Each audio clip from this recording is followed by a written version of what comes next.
How are you today? Good, how are you? Good. You smiled. Of course. Did you get one of these yet? I did not. I'm Todd. I'm Lily. Nice to meet you. Lily? Yes. Are you from the area, or? I live in Des Moines. You live in Des Moines? So sorta-ish. Yeah, I'm from Iowa. No, they're 2.5 hours away. 2 if you ignore the speed limit.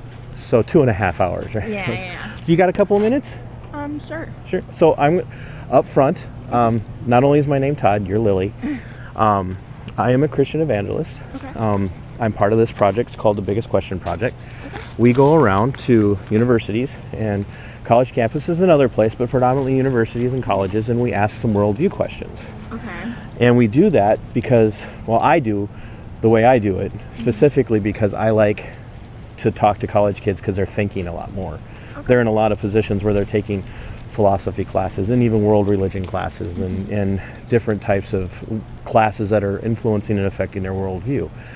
So Lily, if I asked you and you had to answer, what is your worldview? Where do you think, how do you look at the world? What philosophy or religious perspective influences your views? I don't adhere to a religion, like a specific religion, and I was just raised that way. But I definitely believe that kindness and compassion are the best things that you can offer to this world, and that everybody has the rights to believe in what they believe, as long as, I feel like they cross a line when they start to harm people for their religious beliefs. You and I would be in firm agreement on that. Yeah. But I mean, worldview, I think there's a lot of good and there's a lot of bad, and it's all just a mix-up jumble world. When do you, and at any point, if you want to leave, just say, hey dude, I gotta go, or I don't want to talk anymore. I'm perfectly, I ask hard questions. Yeah. Absolutely, don't get me wrong, I ask hard questions, but I don't ask anything to and I definitely don't want you to feel like I'm going to keep you from going. That's why I keep moving you, so that I'm not keeping you from getting off the bench. So I heard you say there's good and bad, or evil, good or evil, right? Yeah. So, and I agree, people are free, no matter what country they live in, they're free to believe whatever they want to believe. They're not always free to express that. Yeah, for sure. But they're always free to believe whatever they want to believe.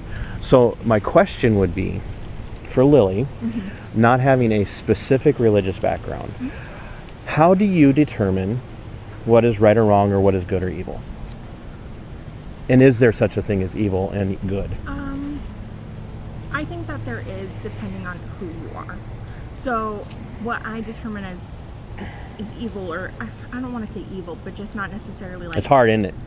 Yeah, it is. Is going to be different than someone sitting next to me, and that's not necessarily for me to judge. Okay. If they believe in a God, then it's for their gods to judge, but I don't know. Because it's not...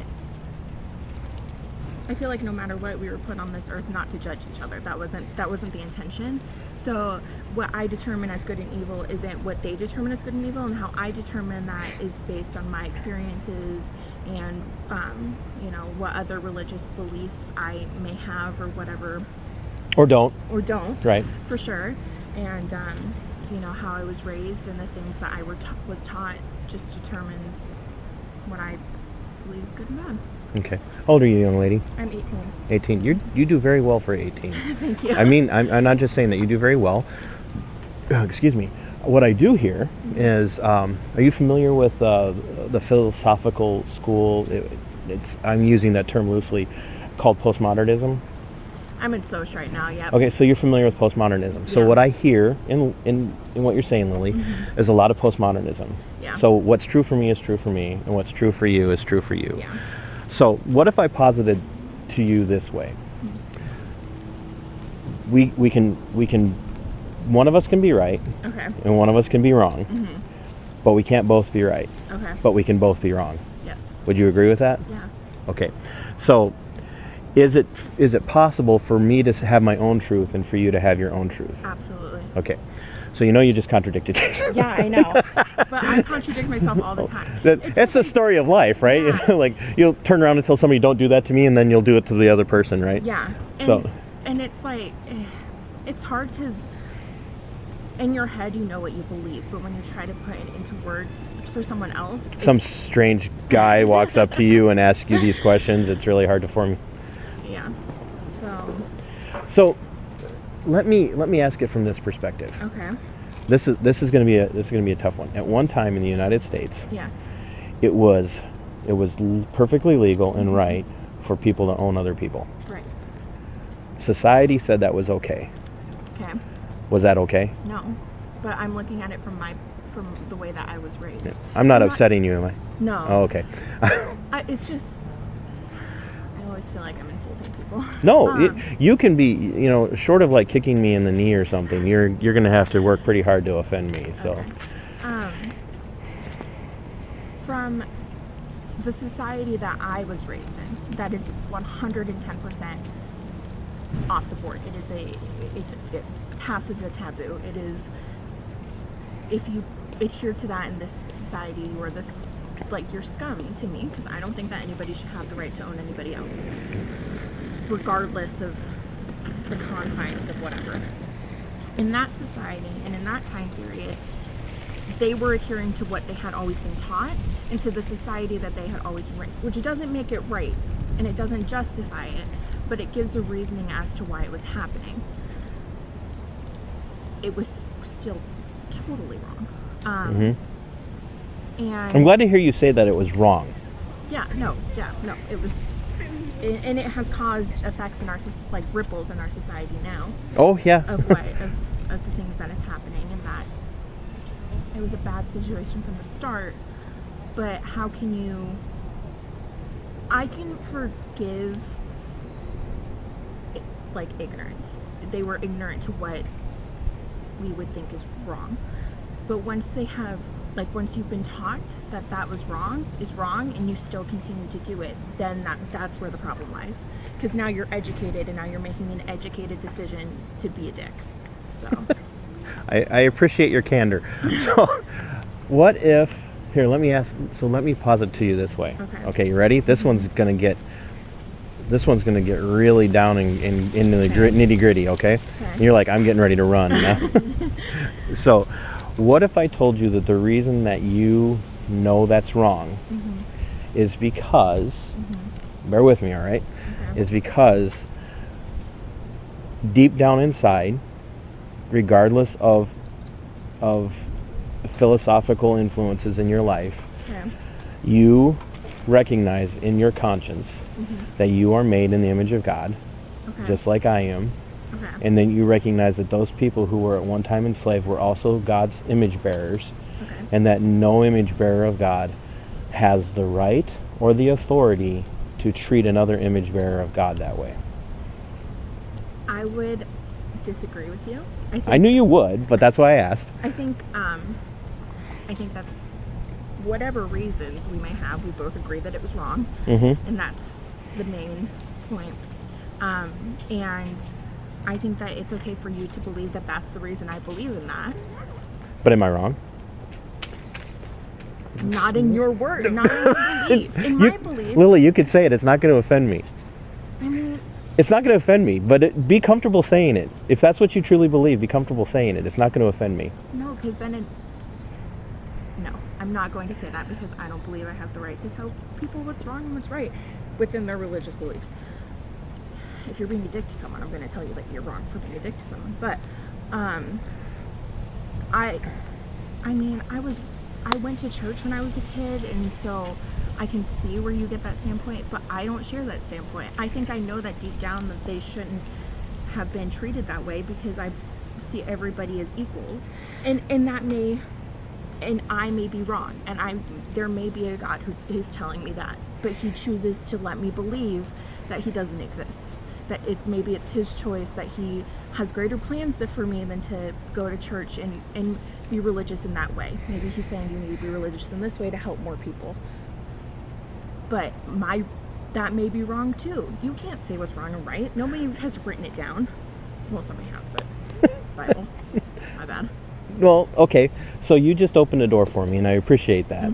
And I know this is a tough conversation. You're like, it's Monday. I don't want to think about these things. But especially as a social major, right? I'm an anthro major. Oh, well, this is really... Are you an anthropological student from a historical perspective, Yes. or from a philosophical and sociological perspective? I'm from a historical perspective. I want to go into like museum studies. Okay. That's the plan. Okay. But there's still going to be some philosophical and Yeah. sociological studies as far as that goes.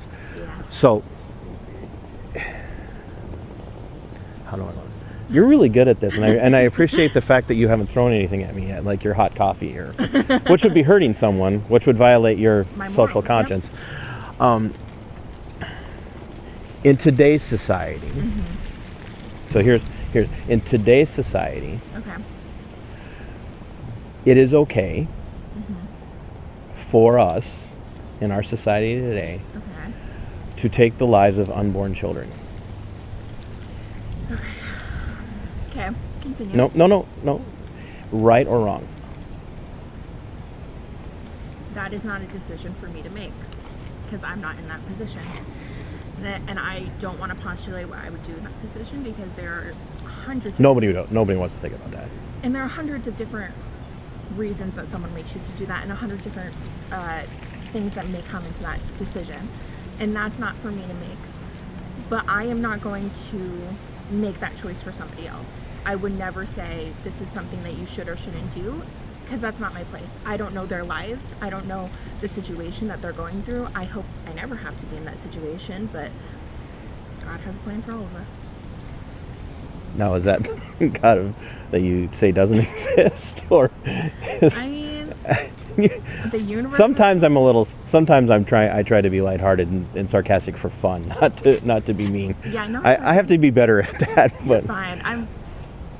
I have been trying to explain my beliefs to people. So for this is a years. good conversation for Yeah, you. this is fine. This happens at Christmas every year. You're good. So is your family strongly religious? My nuclear family is not. My Extended collateral family, yeah. is. Yeah. It's so you're, if nothing else, you're sharpening your sword for. Yeah. Okay. This is like warm up for Christmas in a couple upcoming months. Thanksgiving and Christmas. Yep. So what I'll say quick, and when's your next engagement?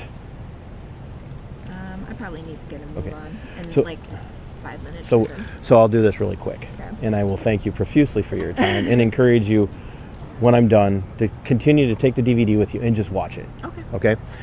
What I would encourage you with is this, and this is honestly meant to be an encouragement. Okay. All right? Every one of us has written on our hearts a knowledge of God. And when I say knowledge, I don't mean it in the way some people would say it. That what God has done with us is in our hearts, He's given us the ability to see His handiwork. Like, if you look at that building, Lily, right? You look at that building, Lily, you go, there is clearly an architect. That building did not happen by accident. You look at that building and you go, there were builders. And you know that there were, not only was there a contractor and builders, but there were people who were intimately involved in making that building happen. And so what we do is we look at something as complex as a tree, and we know there was an architect. We know that there was a builder of that tree. And we would no more believe that that building happened by random chance than we would believe that the works of Shakespeare happened by random chance. Okay. And so we look at something like a tree, we see it's complex, actually far more complex than even that building is. And we see it with the human eye, right? Which science has called one of the most complex pieces of the human body, one of the most complex organs of the human body.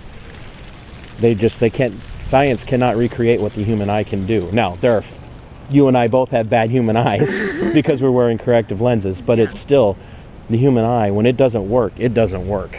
But when it's working, it's the most complex thing in the world. And so, what I would compel you to think about is, inside, Okay. whether you agree with me right now or not, Okay. but inside you know that there is a God. And God has revealed Himself through nature.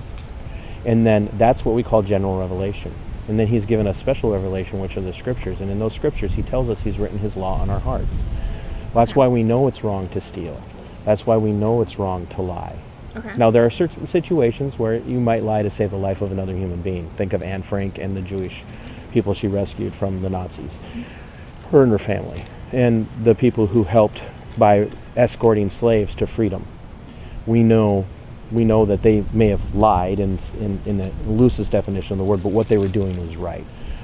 But it's wrong to lie. We know it's wrong to steal. We know it's wrong to murder, to take a life unprovoked with no reason at all, not even in self-defense. Just take a life. We know it's wrong to murder. We know it's wrong to covet things that are not ours, to think malicious thoughts about someone who has something that we really want. And it happens to us all the time. I see a nice Corvette and I'm like, oh, I'd really like to have. So we know that's wrong, and that's God's standard. God is eternal, and his moral law is eternal. And when we violate those laws, we have broken not just a law, but we've broken God's standard, and God holds us accountable to that. And he will judge us on our death for that. Not me judging Lily judging Todd, or Todd and Lily judging, random strangers walking by that we don't know. But God judges us for that, and he doesn't say, you didn't know. He says, you knew, and you know you knew. Okay. And that's the standard he's going to hold us to, that he's going to hold us accountable to. But he says to us too, I've done something that you cannot do. I sent myself in the form of my Son, Jesus Christ, second person of the Trinity, to live the life you cannot live. Never sinned. 33 years he lived perfectly obedient, not just to the law of God, but to his earthly parents. You and I couldn't do that. And I don't care how good you were at home, Lily. I know you disobeyed. At least once a day, or at least twice a week. So statute of limitations. Right. They're not going to find out about it now, but they know. But you know that, and God knows. And that's one of the commandments, is honor your father and mother. So he sent his Son to take your penalty on the cross, and the penalty that he took on the cross was the wrath of God against sin. And then he says, if you repent and believe and are washed in the blood, not in a literal sense, you don't have to go find Jesus' blood somewhere and have somebody pour it on you and then scrub it off of you, but in a metaphorical sense, not that his blood wasn't real, because it was, but if you're washed in the blood of Christ, God looks at you and sees you through Christ, and then he will count you as righteous, and he will allow you entrance into heaven upon your repentance and belief in the gospel. And that's how our worldviews can conflict, but how my worldview is honestly the most loving thing I can tell you. I respect And that. and it was very quick, and I could have gone into a lot more detail, and I appreciate your time. I really do, but I would please think about it. I don't know how often I'm going to be back on campus. I heard there's like 13,000 students here. Yep. I don't have 13,000 DVDs, but I am part of the project, and I may be back again this fall or winter. And if you see me and you're like, hey, I want to talk to you, or you want to throw a rock at me, just throw low, hit my knees. It won't hurt as bad. But I appreciate your time, and think about what I just said, and think about what that DVD says. Okay? And I know you got to go. So what's the next class? Soch. Soch? Mm-hmm. You're gonna go and tell your professor, let me tell you about this weirdo I just.